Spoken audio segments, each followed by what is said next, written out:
உங்களையும் உங்கள் மூலம் உலகையும் உருமாற்றும் நம்ப முடியாதவை 400. நடக்க முடியாதவற்றை நம்மை கொண்டு நடத்துகிறவரே நம் தேவன். நம்ப முடியாததை நம்புவதே நம் விசுவாசம். தேவ பிள்ளை தேவனென்று இயேசு சொன்னாரே, நீ மனுஷன் அல்ல, மறந்திடாதே. கல்லறையை மாத்திரமல்ல, கல்லறை தோட்டத்தையே காலி செய்யும் ஆற்றலும் இப்பொழுதே உனக்குண்டு. நான் செய்ததை விட பெரிய கிரியையும் நீ செய்வாய் என உன்னை பார்த்து சொன்னவர் எல்லளவும் பொய்யுரையா இறைமகனாம் இயேசுவன்றோ. அவர் எங்கும் எப்பொழுதும் உனக்குள்ளே வாசம் செய்கிறாரே. நீ செல்லும் இடமெல்லாம் அந்த ஜீவ தண்ணீரை கட்டவிழ்த்து விடு. நீ கட்டவிழ்ப்பதை பரலோகம் கட்டவிழ்த்து வையகத்தை வாழ வைக்கட்டும். நம்ப முடியாத 400 சத்தியங்களை தொடர்ந்து கேட்போம்.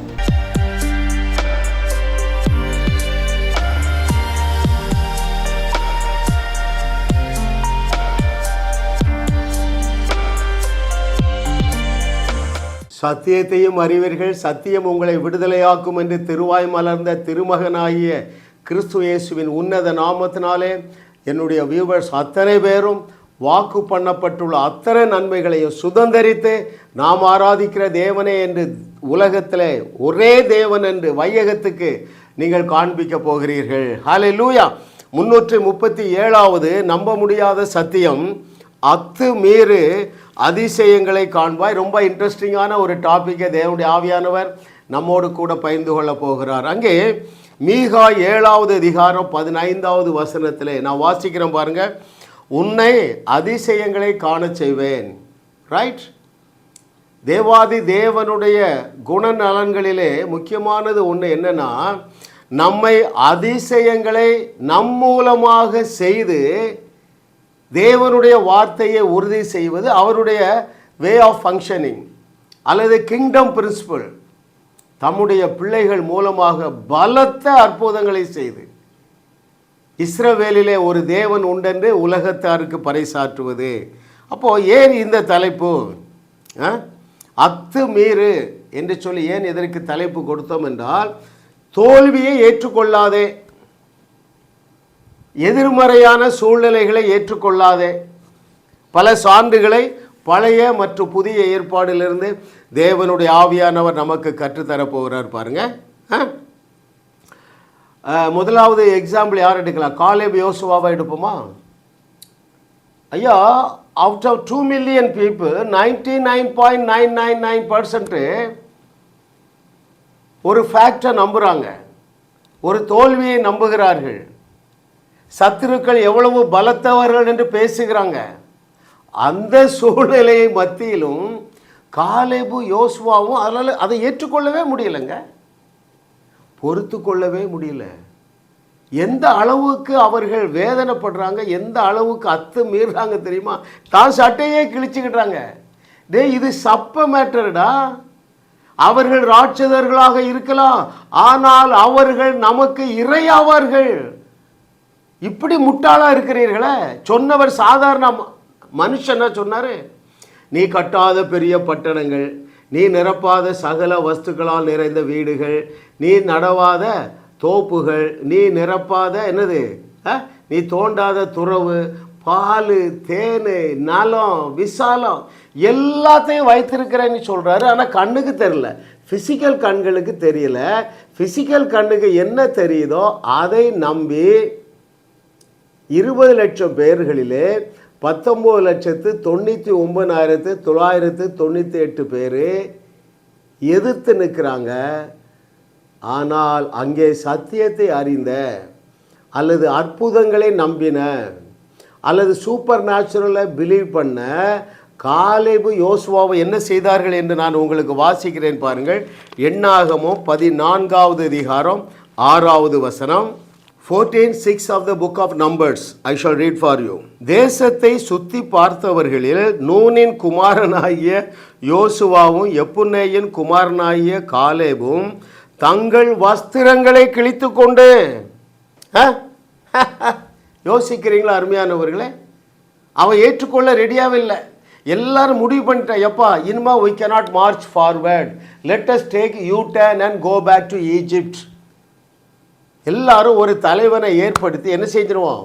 முட்டாத்தனமாக எதை நம்பி வந்துட்டோம்? மோசையை நம்பி வந்துட்டோம். இப்போ the time has come to take U-turn. That was the decision of 99.999%. காலேபு யோசுவாவை ஏற்றுக்கொள்ள ரெடியாக இல்லைங்க. இன்றைக்கு தேவனுடைய வசனத்துக்கு விரோதமாக யாராவது பேசினால் நீங்கள் அத்துமீறுகிறீர்களா? அதான் கேள்வி. மதம் என்ன சொல்லுது? நாமெல்லாம் சாதாரண மனிதர்கள். வேதம் என்ன சொல்லுது? நீங்கள் மனிதர்கள் அல்ல. நீங்கள் யாரு? தேவ வசனத்தை பெற்றுக்கொண்டிருக்கிறதுனால தேவர்கள். சொன்னது யாரு? இயேசு கிறிஸ்து. நான் அதை பிடிச்சிக்கிட்டேன். மதம் என்ன சொல்லுது? நம்மெல்லாம் சாதாரண மனிதர்கள், நம்மெல்லாம் பாவிகள், நம்முடைய தெள்ளுப்பூச்சிகள். அவ்வளோதான். கர்த்தர் நல்லவர்னு நீங்கள் ருசி பார்க்க மாட்டீங்க அருமையானவர்களே. காலேபு யோசுவாவோடு என்னைக்கு நீங்கள் இணைந்து கொள்ள போகிறீர்கள்? அவன் என்ன சொல்கிறான் பாருங்க, 32வது வசனத்தில் அந்த 10 வேவுகாரர்களை என்ன சொல்லுகிறார்கள்? தங்கள் குடிகளை பட்சிக்கிற தேசம், நாங்கள் அதிலே கண்ட ஜனங்கள் எல்லாரும் மிகவும் பெரிய ஆட்கள். அங்கே ராட்சத பிறவியான ஏனோக்கின் குமாரராகிய ராட்சதரையும் கண்டோம். நாங்கள் எங்கள் பார்வைக்கு வெட்டுக்கிளிகளைப் போல இருந்தோம். இதே சூழ்நிலையை, இதே ராட்சதர்களை காலேபும் யோசுவாவும் கண்டார்கள். ஆனால் அவர்கள் அதை ஒத்துக்கொள்ளவில்லை. நாம் வெட்டுக்கிளிகள் என்று ஒத்துக்கொள்ளவில்லை. நாம் யார் என்று அவன் நம்பினான் தெரியுமா? வாசிக்கட்டுமா? அதே அதிகாரம் 8வது வசனம் 14:8. The book of Numbers chapter 14 verse 8 I shall read for you. கர்த்தர் நம்மேல் பிரியமாக இருக்கிறார். அந்த தேசத்தில் நம்மை கொண்டு போய் பாலும் தேனும் ஓடுகிற தேசத்தை நமக்கு கொடுப்பார்.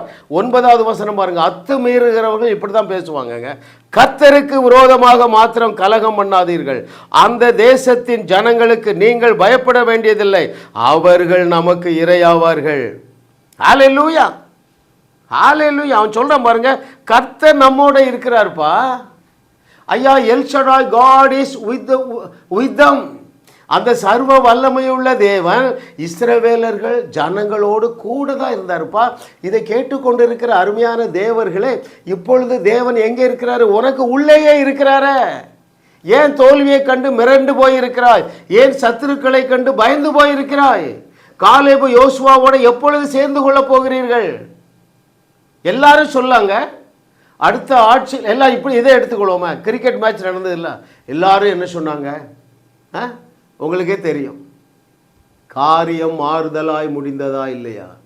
அருமையானவர்கள், 2024வது வருஷத்தில் தேர்தலில் சுவிசேஷ விரோதிகள் அந்த சேரில் உட்கார மாட்டார்கள் என்று என்றைக்கு கிறிஸ்தவம் விசுவாசித்து என்றைக்கு கிறிஸ்தவம் பேச போகுது? அவர்கள் நமக்கு இரையாவார்கள் என்று சொல்லி நம்ம எப்போ பேச போகிறோங்க? காலேபு யோசுவாவோடு எப்போ சேர போகிறோம்? எப்பொழுது அத்துமீற போகிறோம்? அருமையானவர்களே, பழைய செய்தியில் ஒன்று நம்ம வெளியிட்ட பாருங்க, அடங்க மறு. அப்படின்றால் என்ன? எல்லாரும் எதிர்த்து தான் பேசுவாங்க. ஆனால் நம்ம அடங்க வேண்டிய அவசியம் இல்லை. அருமையானவர்களே, யாரெல்லாம் சத்தியத்தை சரியாக அறிந்தார்களோ அவர்கள் அடங்கவில்லை, அத்துமீறினார்கள். அவர்களை கொண்டு தேவன் பயங்கரமான அற்புதங்களை செய்தார். ஹல்லேலூயா. ஓ தேங்க்யூ மாஸ்டர். அத்துமீறின இந்த 2 பேர் தாங்க கானானுக்குள்ளே பிரவேசிக்கிறா. Out of 2 million. சரி, நீ அதில் வாசித்தீங்கன்னா 20 வயதுக்கு குறைந்தவர்கள் போய் சேர்ந்துட்டாங்க. மீதியில் உள்ள 20 லட்சத்தில் காலேபு யோசுவாவை தவிர மற்ற எல்லாருமே வழியிலே மாண்டு போனார்கள். எப்பொழுதுமே பெருங்கூட்டம் தோல்வியோடு தான் சேரும். நான் உங்களுக்கு சொல்லுகிறேன், தேவன் சொல்லி இருக்கிறார் ஆதியாகமம் 6:3 மனிதன் 120 ஆண்டுகள் வாழ போகிறான்னு சொல்கிறேன். நீங்கள் அதை நம்ப மாட்டீங்க. எதை நம்புவீங்க? மோசே சொன்னதை நம்பிங்க. மனுஷன் 70 வருஷம் அல்லது 80 வருஷம் போனி விட்டுறாரு பாருங்க. அருமையானவர்களை, இன்றைக்கு மனம் திரும்புங்க. வார்த்தையை ஏற்றுக்கொள்ளுகிறவர்கள் அத்துமீறுவார்கள். தோல்வியை ஏற்றுக்கொள்ள மாட்டார்கள். குறைந்த ஆசீர்வாதங்களை ஏற்றுக்கொள்ள மாட்டார்கள். அதிசயங்களை காண்பார்கள். அதனுடைய விளைவு என்ன? அத்துமீறின காலேபு யோசுவா மாத்திரம்தான் பிரவேசித்தார்கள். அது மாத்திரம்தான் அவர்களுக்கு நீ பார்த்தீங்கன்னா அந்த யோசுவாவுக்கு ஜனங்கள் எல்லாம் பயந்தார்களா? ஏனென்றால் அவன் மூலமாக அவ்வளவு பலத்த வெற்றிகள். அவங்க தாங்க என்ன செஞ்சாங்க தெரியுமா? அந்த கானான் தேசத்தை பங்கிட்டு இஸ்ரவேலுடைய கோத்திரங்களுக்கு அவர்கள் தான் பங்கிட்டு கொடுத்தார்கள். அருமையான தேவர்களே, அந்த கூட்டத்தோடு நம்ம சேர வேண்டாமா? 2வது பாருங்க, யார் அத்துமீறினா? ராஜா அவனை பார்த்து என்ன சொல்கிறான், எப்பா நீ சின்ன பையன் அப்படிங்கிறான். யாரை? நம்ம ஆட்டு இடையனை. நீ என்ன ஒன்று செய்ய, ஒரு ட்ரை பண்ணு, இந்த கவசத்தை அணிந்துக, இந்த பட்டயத்தெல்லாம் கையில் வச்சுக்க. இவன் அத்து மீறுறா. ராஜா இதெல்லாம் எனக்கு வேண்டாம்ப்பா, இன்னைக்கு நான் அவன் தலையை எடுக்கிறேன். அவன் அண்ணன்மார் கோவப்படுறா, டேய் ஒழுங்கா போய் ஆடு மேயிடாங்கிறான். அத்து மீறினானா இல்லையா? எத்தனை பேர் புரியுது அருமையானவர்களே? தேவனோடு இணைந்து கொள்ளுங்க, தேவனுடைய வார்த்தையோடு இணைந்து கொள்ளுங்க. காலேபு, யோசுவா, தாவீதோடு இணைந்து கொள்ளுங்கள். நாம் ஆராதிக்கிற தேவனே தேவன் என்று நீங்கள் உலகத்திற்கு பறைசாற்றுவீர்கள். அருமையானவர்களே, ஹல்லேலூயா. ஓ thank you Lord for your goodness. Thank you master. இப்படி தேவனுடைய வார்த்தையை சரியாக அறிந்தவர்கள் வேதமங்கும் ஒரு சிலர் இருக்கிறாங்க, ரொம்ப இல்லை. ஒரு டஜன் பீப்புள் தான் ரிமார்க்கபுளாக சக்ஸஸ்ஃபுல்லாக இருக்காங்க. அத்தனை பேர்களும் அந்த சூழ்நிலையை பார்த்து அடங்கி போகவில்லை, அத்து மீறினார்கள். பழைய ஏற்பாட்டில் வேணுமா, புதிய ஏற்பாட்டில் வேணுமா? இன்னும் ராஜாட்ட சேலஞ்ச் பண்ணுறாங்க. ராஜா, நான் சொன்னாதான் உங்கள் நாட்டில் மழையும் பனியும் வரும். ரைட்? இதெல்லாம் எதற்காக வேதத்தில் பதிவு செய்யப்பட்டிருக்கிறது அருமையானவர்களே? நாமும் எலியாவோடும் எலிசாவோடும் காலேபோடும் யோசுவாவோடும் தாவீதோடும் இயேசு கிறிஸ்துவோடு சேர வேண்டாமா? கர்த்தரை தெய்வமாக கொண்ட நாம் பாக்கியவான்கள் அல்லவா? இன்னைக்கு உங்களை யார் பிடிச்சி அடக்கி வச்சிருக்கிறா? உங்கள் சபை உன்னை பிடிச்சி அடக்கி வச்சுருக்கா? டேய் நீ இன்னும் நிறையா தெரியணும், நீ நிறையா ஜெபம் பண்ணணும், அப்போ தான் உன்னால் தேவனுடைய நன்மையை பெற்றுக்கொள்ள முடியும் என்கிற பொய்யை நம்பி எவ்வளோ நாள் ஏமாற போகிறீங்க? நீங்கள் என்னைக்கு மறுபடி பிறந்தீர்களோ அன்றைக்கே you have been fully qualified. For what purpose? To perform miracles like Jesus and also more then that.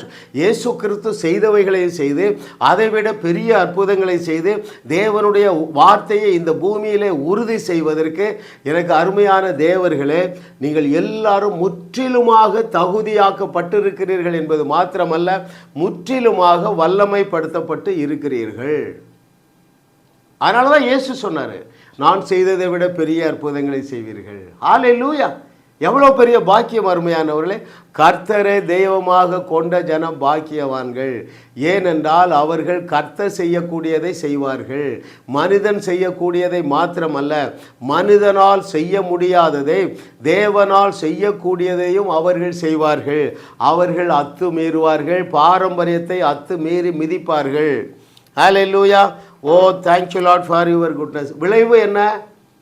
சூழ்நிலைகளை அவன் ஏற்றுக்கொள்ள ஆட்டு இடையன். ரைட்? ஏற்றுக்கொள்ளவே இல்லை. அவன் அண்ணனுடைய பேச்சையும் கேட்கல, அரசனுடைய பேச்சையும் கேட்கலங்க. அதனால தான் அத்துமீறினான். இதற்கு தேவன் தலைப்பு கொடுத்துருக்கிறார். நடந்தது என்னங்க? அவன் சொன்னபடியே அந்த ராட்சதனுடைய தலையை தூக்கினது மாத்திரமல்ல, அந்த பெலிஸ்தர்கள் அத்தனை பேர்களையும் அவன் முறியடித்தானா இல்லையா? Hallelujah. Thank you Lord for your goodness. புதிய ஏற்பாடில் பார்ப்போமா? பவுல் ஊழியத்துக்கு போகிறாரு, அவனுக்கு தீர்க்க தரிசனம் வருது. என்ன வசனம் வருதுன்னு நான் உங்களுக்கு வாசிக்கிறேன். அப்போஸ்தலர் 21வது அதிகாரம் 11வது வசனம். ஒரு தீர்க்க தரிசி பவுலை அடக்க பார்க்குறான். அவன் அத்துமீறான். பாருங்கள். ஓ தேங்க்யூ லார்ட். அப்போஸ்தலர் 21:11. அந்த தீர்க்கதரிசி எங்களிடத்தில் வந்து பவுலினுடைய கச்சையை எடுத்து தன் கைகளையும் கால்களையும் கட்டிக்கொண்டு, இந்த கச்சையை உடையவனை எருசலேமில் உள்ள யூதர் இவ்விதமாய் கட்டி புறஜாதிகளில் கையில் ஒப்பு கொடுப்பார்கள் என்று பரிசுத்த ஆவியானவர் சொல்லுகிறார். உண்மைதான், பொய் சொல்லலை. தீர்க்கதரிசிகள் என்ன சொல்கிறாங்க? பவுல் நீ அங்கே போகாத, போனேன்னா உனக்கு பெரிய பாடு இருக்குது. ரைட்? பவுல் அதை ஏற்றுக்கொள்ளலைங்க. அவன் என்ன சொல்லுகிறான் பாருங்கள். 13வது வசனத்தில் ரொம்ப முக்கியமான வசனம். அப்போஸ்தலர் 21:13. அதற்கு பவுல், நீங்கள் அழுது என் இருதயத்தை ஏன் உடைந்து போக பண்ணுகிறீர்கள்? எருசலேமில் நான் கர்த்தராகிய இயேசுவின் நாமத்திற்காக கட்டப்படுவதற்கு மாத்திரமல்ல, மரிப்பதற்கும் ஆயத்தமாயிருக்கிறேன் என்றான். எப்பா மிஞ்சி போனால் என் உயிர் தரப்பா போவோம், நான் எதுக்கும் பயப்படல. ஏன்? நான் ஆராதிக்கிற தேவனே ஒரே தேவன் என்று உலகத்தார் என்னைக்கு புரிந்து கொள்ள போகிறார்கள்?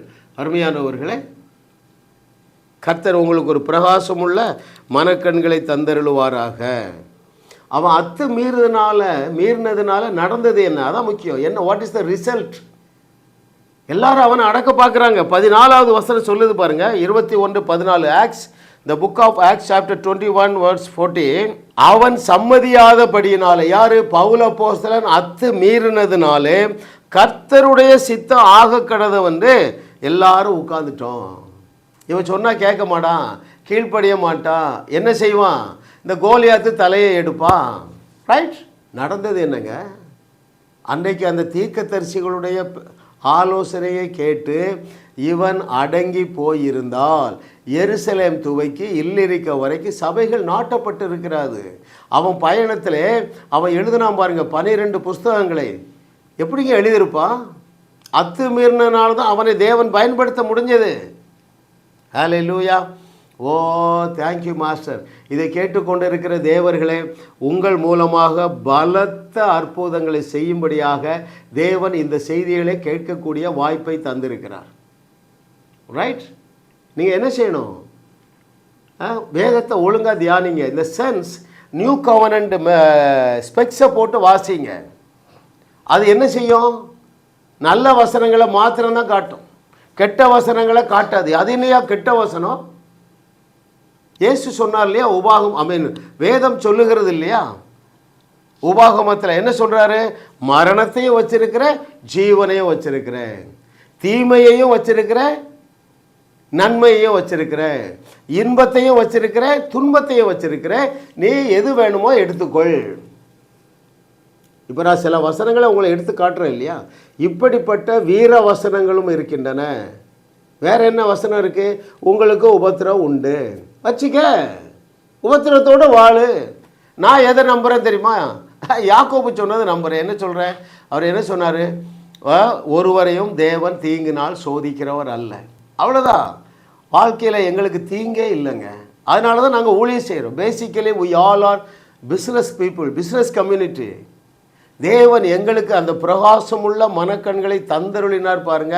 ஊழியம் செய்யாமல் இருக்க முடியலை, அற்புதம் செய்யாமல் இருக்க முடியவில்லை, ஜனங்களை வாழ வைக்காமல் இருக்க முடியலை, சோஷியல் மீடியாவை பயன்படுத்தாமல் இருக்க முடியவில்லை. அருமையானவர்கள், ஏனென்றால் எந்த மனுஷனையும் பிரகாசிக்க பண்ணிடலாம். ரைட்? ஒன்று நம்மளை சேதப்படுத்தாது, முடியாது. அருமையானவர்கள், எந்த சூழ்நிலையும் நீங்கள் ஏற்றுக்கொள்ள வேண்டிய அவசியம் இல்லை. யாரெல்லாம் இந்த பிரின்சிபலை ஃபாலோ பண்ணாங்களோ அத்தனை பேரையும் தேவன் அதிசயமாக ஆசீர்வதித்தார். வேற யார் நீங்கள் பார்க்கணும்? யோனத்தான் பார்க்கணுமா? ராஜா, அவங்க அப்பா ராஜாங்க, பயந்து போய் குகையில் படுத்துருக்கிறான். இவன் இளைஞன், தனியாக போகிறான் சத்துருக்களுடைய சேனைகளுக்குள்ள. வெட்டுக்கிளிகளை போல படுத்திருந்தார்களாம். எண்ண முடியாத கடற்கரை மணலத்தரையான அந்த சத்துருக்களை அழிப்பதற்கு யோனத்தானு தனியாக போகிறாங்க. அவன் தோல்வியை ஏற்றுக்கொள்ள ரெடியாக இல்லை, அடங்க மறுத்தவன். ஹல்லேலூயா. மீறினா உங்கள் அப்பாட்ட சொல்லவே இல்லை. அப்பாட்ட சொல்ல, டே நீ சின்ன பையனை உட்கார வச்சுருப்பார். கிளம்புனாங்க. அருமையானவர்களே, இந்த சத்தியத்தை அறிகிற அருமையான சகோதர சகோதரிகளே, நீங்களும் சாதாரண வாழ்க்கையை தெரிந்து கொள்ளாதீர்கள். நீங்கள் தான் சூஸ் பண்ணணும், பெஸ்ட் லைஃப்பை சூஸ் பண்ணணும், தாவீதை போல வாழ்க்கையை சூஸ் பண்ணணும். எஸ்தர் அடங்க மறுக்கிறா பாருங்க, மீறா. ஒரு ராணி கூட ராஜாவுடைய சேம்பருக்குள்ள பெர்மிஷன் இல்லாமல் போக முடியாது. ஆனால் மீறாங்க. சட்டம் எப்படி இருந்தாலும் சரி, எங்கள் 127 தேசங்களில் இருக்கிற யூதர்களுக்கு ஒரு விடிவு காலம் வேணும், நான் செத்தாலும் சாகிறேன்னு புறப்பட்டாங்க. அருமையானவர்களே, வசனத்தை நம்பி புறப்படுங்க, வசனத்தை நம்பி எழும்புங்கள், வசனத்தை நம்பி பேசுங்கள், வசனத்தை நம்பி செத்தவங்களை எழுப்ப போங்க. ஹல்லேலூயா. இதில் என்னென்னு பார்த்தீங்கன்னா, யார் அடக்குவார்கள் தெரியுமா? உங்கள் வீட்டார்கள் தான் உங்களை அடக்குவாங்க. தாவீது அப்படி தான் ட்ரை பண்ணாங்க. என்ன ட்ரை பண்ணாங்க? தம்பி, நீ உனக்கு எதுவுமே தெரியாது, நீ சின்ன பையன், ஒழுங்காக போய் அந்த ஆடுகளை மேயு. சொந்த வீட்டாக தான் நமக்கு சத்துருக்களுங்க. அருமையானவர்களே, தேவனுக்காக நீங்கள் அரிய பெரிய காரியங்களை செய்ய உங்களை எழுப்ப விடாமல் உங்களுடைய வீட்டார் தடை செய்வார்கள், உங்கள் பாஸ்டர் தடை செய்வாங்க. இன்னும் கொஞ்சம் முதிர்ச்சி அடைஞ்ச பிறகு போ, நல்ல முழங்கால் தேஞ்ச பிறகு போ, நல்ல பக்தி வந்த பிறகு போ, ஒரு நாளைக்கு காலையில் 2 மணி நேரம் தலைகளை நிற்க பழகினது போ. இதெல்லாம் பைபிளே கிடையாதுங்க. பவுலுக்கு ஒரே ஒரு இஷ்யூ தாங்க இருந்தது. என்ன இஷ்யூ இருந்தது? இயேசு கிறிஸ்து தேவகுமாரன் அவனால் அக்செப்ட் பண்ண முடியல. தமஸ்கு வீதியிலே அந்த என்கவுண்டருக்கு அப்புறம் அதில் நீங்கள் பார்த்தீங்கன்னா கால தாமதம் இல்லாமல் உடனே பெர்ஃபார்ம் பண்ண ஆரம்பிச்சிட்டான். சூப்பர் நேச்சுரல் மிராக்கிள்ஸை உடனே புறப்பட்டு போயிட்டான். அருமையானவர்களே, இந்த செய்தியை கேட்கிற ஒரு சிலர் நீங்கள் என்ன நினைக்கிறீங்க? நான் முழு நேர ஊழியத்திற்கு வரலாமா இல்லையா? இன்னும் சிலர் என்ன நினைக்கிறீங்க? எனக்கு ஒரு அழைப்பு இருக்குது, வட இந்தியாவிலே மிஷினரி ஊழியம் செய்ய எனக்கு ஒரு அழைப்பு இருக்குது, நான் போகலாமா வேண்டாமா என்று எண்ணி இருண்டு மனதோடு இருக்கிற அருமையான மகனே மகளே, தேவனுடைய ஆவியானவர் தெளிவாக பேசுகிறார். உன்னுடைய பாஸ்டரும் உன்னை அடக்கி வைக்க முடியாது, உங்கள் அம்மா அப்பாவும் அடக்க வைக்க முடியாது. தேசம் பாழாய் கிடக்கிறது. நீ எழுந்து புறப்படு, அடங்க மறு, அத்துமீறி போ. உனக்கு என்ன சப்போர்ட் வேணும்? என்னை தொடர்புகள். ஃபைனான்ஸ் சப்போர்ட் வேணுமா? இல்லை உனக்கு ஒரு இலவசமான ட்ரைனிங் வேணுமா? How to raise the dead என்று இலவச பயிற்சி வேண்டுமா? கர்த்தரை தெய்வமாக கொண்ட நீ சூழ்நிலைக்கு அடங்கி போகாத, தோல்விக்கு அடங்கி போகாத, சத்துருக்களுக்கு அடங்கி போகாத. தேவன் உன்னை நம்பி இருக்கிறாரா இல்லையா? அருமையானவர்களே, பாருங்கள், இந்த சத்தியத்தை நீங்கள் சரியாக அறிஞ்சிங்கன்னா அந்த காலேபு யோசுவாவோட சேர்ந்துக்கிட்டீங்க. அவங்க ஏன் சட்டையை கிழிச்சாங்க தெரியுமா? அவர்களுக்கு அது எளிதாக தோன்றுகிறது. 99.99% பீப்புளுக்கு அதே சத்துரு பெரிய பயமாக தருது. அந்த சத்தியத்தை சரியாக அறிந்து விசுவாசித்த காலேபுக்கும் யோசுவாவுக்கும் அந்த ராட்சதர்களை அடக்குவது ரொம்ப எளிதாக தெரிஞ்சதுனால இது சாதாரண மேட்டரான சட்டையை கிழிக்க எவ்வளவு லேசான காரியம். அருமையானவர்களே, வாக்குத்தத்தங்களின்படி நடப்பது லேசான காரியம். உங்களுடைய பிரச்சனைகளுக்கெல்லாம் காரணம் என்ன தெரியுமா? உங்களுடைய சோர்வுகளுக்கெல்லாம் காரணம் என்ன தெரியுமா? நீங்கள் கிறிஸ்துவுக்குள் யார் என்கிற நாலேஜ் உங்கள் ஊழியர்களுக்கு இல்லை. நீ பாவி, நீ தூசி என்று பேசி பேசி பேசி நீ நடுத்தருவில் நின்றுட்டு இருக்கான். இன்னும் 10 ஆண்டு 20 ஆண்டு ஆனாலும் உன்னுடைய பிரச்சனை எழும்ப முடியாது. மகனே மகளே, உன்னுடைய விசுவாசமாகிய கப்பலை சேதப்படுத்துகிற பிரசங்கங்கள் எவை என்று சொல்லி ஐடென்டிஃபை பண்ணி அவைகளை தூர ஒதுக்கிட்டு எங்கள் செய்திகளை கேளுங்க. ஹல்லேலூயா. ஏனென்றால் பரலோகம் உங்களை நம்பி இருக்குதுங்க. சூழ்நிலைக்கு அடங்கி போகாதே, வியாதிக்கு அடங்கி போகாதே, தரித்திரத்திற்கு அடங்கி போகாதே, குழந்தை இல்லாமைக்கு அடங்கி போகாத, எந்த தகுதியும் எந்த தோல்வியையும் நீ ஏற்றுக்கொள்ளாத. அத்துமீறு, வார்த்தையை நம்பி அத்துமீறிப்போ தேவன் உன்னை கொண்டு பலத்த அற்புதங்களை செய்து உன் பெயரை பெருமைப்படுத்துவேன் என்று கர்த்தர் சொல்லுகிறார். என்னுடைய 2வது மகன், அவன் பேர் அனீஷ். அவன் ஹோட்டல் மேனேஜ்மெண்ட் படித்து முடிச்சிருந்தான். அவன் பிறகு குடும்ப சூழ்நிலையிலான அவன் ஒரு கல்குவாரியில் பாறை உடைக்கிறதுக்குன்னு வேலையை போய்ட்டு இருந்தான். அப்போ ஒரு நாள் அண்ணனுக்கு செய்தி, இப்படி என் பிள்ளை படித்து முடிச்சு ஒரு வேலை இல்லையே அப்படின்னு ஒரு குழப்பத்தோடு நான் இருந்தேன். இருக்கக்கூடிய நேரத்தில் நீங்கள் என்ன தேவையாக இருந்தனாலும் அவங்க ஃபோட்டோயை ஒட்டி அதன் மேலே கை வச்சு நீங்கள் ப்ரேயர் பண்ணுங்க அப்படின்னு சொல்லி சொன்னாங்க. அப்போ அந்த அண்ணன் சொன்னது சரி, உடனே அந்த சடன்லி ஒரு நிமிஷம் கூட நான் லேட் பண்ணல. அதுக்கு அடுத்த செய்தி நீங்கள் என்ன சொல்லுதீங்கன்னு கேட்க கூட உள்ள பொறுமை எனக்கு இல்லை. அந்த பொறுமை கூட இல்லாமல் நான் உடனே எழுப்பி போய் அவனுக்கு ஒரு ஃபோட்டோ எடுத்து ஒரு நோட்ஸில் நான் பதிவாக அண்ணனுடைய செய்தியை கேட்டுக்கிட்டு அந்த அவங்க சொல்லுறதை நான் தலைப்பெல்லாம் எழுதி வச்சு அப்படி ஒரு பழக்கம் என்கிட்ட இருக்குது. அதே நோட்ஸில் என்ன செய்தேன், பையனுக்கு ஃபோட்டோ எழுப்பி எடுத்து ஒட்டி வச்சுக்கிட்டு என் மகன் அனீஷை தேவன் ஒரு செஃப் ஆகினதற்காக கர்த்தருக்கு ஸ்தோத்திரம், நன்றி அப்படின்னு சொல்லி நான் எழுதி வச்சு டெய்லி அதை மேலே கை வச்சு ப்ரேயர் பண்ணிகிட்டே இருப்பேன். என் மகன் கல்குவாரில் கல் உடைச்சிட்டு என்கிட்ட நக்கலாக பேசுவான். ஆமாம், நான் கல் உடைக்கிறதுல நான் நல்ல செஃப் ஆயிடுவேம்மா, அதில் நான் பெரிய செஃப் தான், இப்போ நான் அதில் கிங்கு தான், எனக்கு எல்லா பழைய வேலைக்காரனை விட நான் நல்லா வேலை பார்க்கேன். உங்களுக்கு ஒரு நம்பிக்கை, நீங்கள் இன்னும் ஆண்டவரை பற்றி நம்பிட்டு இருக்கிறீங்களேன்னு சொல்லி கேவலமாக பேசுவான். அப்படி கேவலமாக பேசும்போது நான் சொல்லுவேன், இது ஒன்னாலே இல்லை, இது என்னாலே இல்லை, உங்கள் அப்பாயாலே ஆகும், ஆண்டவர் நிச்சயமாக அவருக்கு அது வழியை தருவார் அப்படின்னு சொல்லிட்டே இருந்தேன். ஒரு 7 மாதத்துக்கு அப்புறம் இப்படி என் கணவனுக்கு நல்லா பலவீனமாக இருந்து அதுலேருந்து விடுதலை ஆகி என் மூத்த மகனுக்கு வீட்டில் நாங்கள் இருக்கும்போது தான் உங்கள்கிட்ட நான் கால் பண்ணி பேசினேன். நானும் பேசலை, அவன் தான் பேசியிருக்கான். உங்கள்கிட்ட அவங்களுக்கு இப்படி இருக்கு, அவங்களுக்கு ப்ரேயர் பண்ணணும்னு சொல்லி சொன்ன உடனே அனீஷ் நான் உன்னிட்ட ஒரு காரியம் சொல்ல வேண்டி இருக்குன்னு சொல்லி நீங்க சொன்னீங்க. சென்னை 10 நாட்களுக்குள்ளால சென்னை பட்டணத்துல ஒரு பேக்கர்ல உனக்கு வேலைக்கு ஆர்டர் வருது, நீ போவியா அப்படின்னு சொல்லி சொன்ன உடனே அவனுக்கு மைண்ட் யார்ட்ட சொல்லி பரியாசம் அடிப்பான். இந்த அங்கில சும்மா சொல்லிட்டு இருக்காங்க, வேற வேலை இல்ல அண்ணி இதெல்லாம் போய் அப்படின்னு அவன் சொல்லுவான். அவன் சொன்னான், இல்ல உனக்கு விசுவாசம் அது, ஆனா நான் விசுவாசத்தோட இருக்கேன்ல, இந்த 10 நாளில கண்டிப்பா உனக்கு வேலைக்கு ஏதாவது ஒரு வாய்ப்பு வரும்னு. ஆனா 10வது நாள் 7வது நாளே சென்னையில இருந்து அவனை ஒருத்தங்க வேலையை கூப்பிட்டாங்க. அவன் கூட சீனியரா படிச்சவங்க, அவன் கூட படிச்ச ஒரு பையன். அப்ப நீ வா, சம்பளம் குறைவு தான், 13,000 ரூபாய் சம்பளம் தான் உண்டு. ஆனா அப்படியே ஸ்டார்டிங்ல அந்த சேலரி கிடைக்காது, 6-7 அப்படிதான் கிடைக்கும். அப்ப நான் வீட்டு சூழ்நிலை அப்படி இருக்கு, அவன் கண்டிப்பா கூட இருந்து அப்பாவை பார்க்க வேண்டிய கட்டாயம், அதனால அவன் போறதுக்கு அவனுக்கு விருப்பம் இல்லை. ஆனா ஆண்டவர் வெளிப்படுத்தி சொல்லி அண்ணன் சொன்ன வார்த்தைய நான் நினைச்சேன், அண்ணன் அன்னைக்கு அப்படி சொன்னாங்க இல்ல, கண்டிப்பா அவனை அந்த வேலைக்கு நான் விடுவோம். மக்களை ஆண்டவர் உனக்கு வெளிப்படுத்தி சொல்லி இருக்காரு, சென்னை பட்டணத்துக்குள்ள உன்னை ஆசீர்வாதமா வைப்பேன்னு சொல்லி நீ போன்னு சொல்லி அப்படி சொன்னேன். அப்ப நான் பக்கத்துல உள்ளவங்க எனக்கு மைனியாது அவங்க தம்பி பொண்டாட்டி எல்லாத்தையும் எப்படி சொன்னேன், ஆண்டவர் இது எனக்கு வெளிப்படுத்தி சொல்லியிருக்காரு, அதனால நீ வேணா போக சொன்னேன் போக மாட்டேங்க, உங்களை பார்க்கறதுக்கு ஆளு இல்லாமா, நீங்க மட்டும் தானே இருக்குதுங்க அப்படின்னு சொல்லி. இல்ல மக்களே நீ போன்னு சொல்லி அப்புறம் எல்லாரும் வற்புறுத்தி அவன் சென்னைக்கு வேலைக்கு போனான். எத்தனையோ பேருக்கு கொடுக்கப்படாத ஸ்லாக்கியத்தை ஆண்டவர் என் பிள்ளைக்கு கொடுத்துருக்காரு. ஏன்னா வருஷ கணக்கா 4 வருஷத்துக்கு மேல அவன் அந்த படிப்பு 3 வருஷம் முடிச்சிருக்கான். 4 வருஷம் ஆன பிறகு அவன் ஒரு ட்ரைனிங்கும் போனதும் கிடையாது. இந்த 1.5 மாசத்துக்குள்ள 4 வருஷம் படிச்சு முடிச்ச அந்த வேலையை கர்த்தர் 1.5 மாசத்துக்குள்ள அவன் செய்து அதை ஞானமா, கர்த்தரே ஞானமா இருந்து அவனுக்கு வெளிப்பட்டு அந்த 1.5 மாசத்துல அவன் வேலை செய்து முடிக்கிறதுக்கும் 9வது மாசம் 6ஆம் தேதி அவன் மாலிதீவுல வேலைக்கு போயிருக்கான். அவன் வெளியில வேலை பார்த்துட்டு இருக்கான். பாருங்க, ஆமாம் அருமையானவர்களே, இதே போல் தினந்தோறும் அற்புதம் நடக்கிறது. சகோதரிய மகனுக்கு என்ன நடந்ததுன்னா, அவன் கல் உடைக்கிற வேலை செய்தான், ஒரு டிப்ளமா முடிச்சுட்டு. நான் ஃபோன் மூலமாக அவங்கள்ட்ட சொல்லியிருக்கிறேன், உங்கள் பையனுக்கு 30 நாளில் மேல்நாட்டில் வேலை கிடைக்குமென்று சொன்னேன்.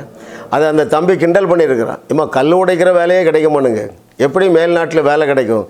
அவர் சொல்கிறாரு, நீங்களும் நம்புறீங்களேன்னு சொல்லியிருக்காங்க. ஆனால் சகோதரி நம்முடைய செய்தியை தொடர்ந்து கேட்குறாங்க. 100க்கும் அதிகமான செய்திகளை கேட்டதுனால நம்ப முடியாத வாக்குத்தத்தங்களை நம்ப ஆரம்பிச்சிட்டாங்க. இல்லை மகனே உனக்கு கிடைக்கும்னு சொன்னாங்க. 20-25 நாட்களுக்குள்ளாக அவங்க வெளிநாட்டில் போய் அந்த தம்பிக்கு இப்போ நல்ல வேலை செய்கிறான். இப்போ அருமையான சகோதரன் அருளும் சுகமாக இருக்கிறாரு. இவர் தான் மரித்தோர் இருந்த உயிரோடு எழும்பினார். இவங்க ஃபோன் நம்பரை நீங்கள் கீழே நான் கொடுக்குறேன், நீங்கள் அதை பாருங்கள். சகோதரிகிட்ட நீங்கள் பேசலாம், எப்படி உங்கள் மரித்த கணவனை எப்படி எழும்புறாரு கேளுங்க. நம்முடைய தலைமுறையில் 21வது நூற்றாண்டில் நாம் யாவரும் சேர்ந்து இந்த உலகத்தை வாழ வைக்க போகிறோம். ஆமேன். மரித்தோரை உயிரோடு எழுப்பும்படியாக ஒவ்வொரு தேவ பிள்ளைக்கும் தேவன் கட்டளை இட்டிருக்கிறார். எலிசாவுடைய கோலிலே வல்லமை இருந்தது. பேதுருடைய வார்த்தை தபித்தாலே எழுந்திரு என்று சொன்ன பொழுது அதிலே வல்லமை இருந்தது. இங்கே நாம் இயேசு கிறிஸ்துவுடைய நாமத்தை பயன்படுத்தி இருக்கிறோம். அந்த நாமத்தில் எல்லா ஆற்றலை விட பெரிய ஆற்றல் இருக்கிறது. எனவே இந்த பேஜை நீங்கள் சில பிரிண்ட் அவுட் போட்டு வைத்து கொடுங்க. ஒரு 5-10 பிரிண்ட் அவுட் போட்டு வைத்து கொள்ளுங்கள். உங்களுக்கு தெரிந்தவர்கள் யாராவது மரித்து போனால் அந்த ஒரு காப்பி பிரிண்ட் அவுட்டை அந்த சரீரத்தின் மேலே வைத்து பேசுங்க. இயேசுவின் நாமத்தில் எழுந்திரு என்று சொல்லி நீங்கள் கட்டளையிடுங்கள். சுப்பிரமணியன் எழுந்திரு, எஸ்தர் எழுந்திரு, இயேசுவின் நாமத்தில் எழுந்திரு என்று சொல்லி நீங்கள் கட்டளையிடுங்கள். அப்பொழுது அந்த சரீரத்துக்குள்ளாக ஒரு ஜீவன் பாய்ந்து செல்லும். அந்த ஜீவன் இயேசு கிறிஸ்துவுடைய நாமத்தில் உள்ள அந்த ஜீவன் அந்த சரீரத்தை உயிரோடு எழுப்பும். நீங்களும் மரித்தோரே எழுப்புகிற அந்த கூட்டத்தில் இணைந்து கொள்ளுங்கள்.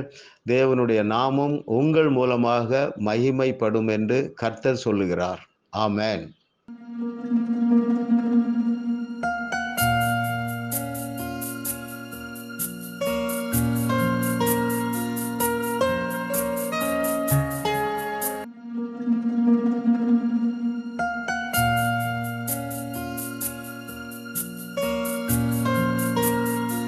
ஜாஸ் மினிஸ்ட்ரீஸ் உங்களையும் வாழ வைத்து உங்கள் மூலம் உலகத்தையும் வாழ வைக்கவே தேவன் எங்களை கிருபையாக அழைத்துள்ளார். Jaas ministries kings and queens assembly வாரந்தோறும் சென்னை முகப்பேரில் நடைபெறும் ஞாயிறு ஆராதனைக்கு அன்புடன் அழைக்கிறோம். சத்தியத்தை சரியாக அறிந்து வெற்றி வாழ்க்கை வாழ்வீர்கள். சென்னையில் உள்ள உங்கள் நண்பர்கள், உறவினர்களையும் 3 மாதங்கள் அனுப்புங்கள்.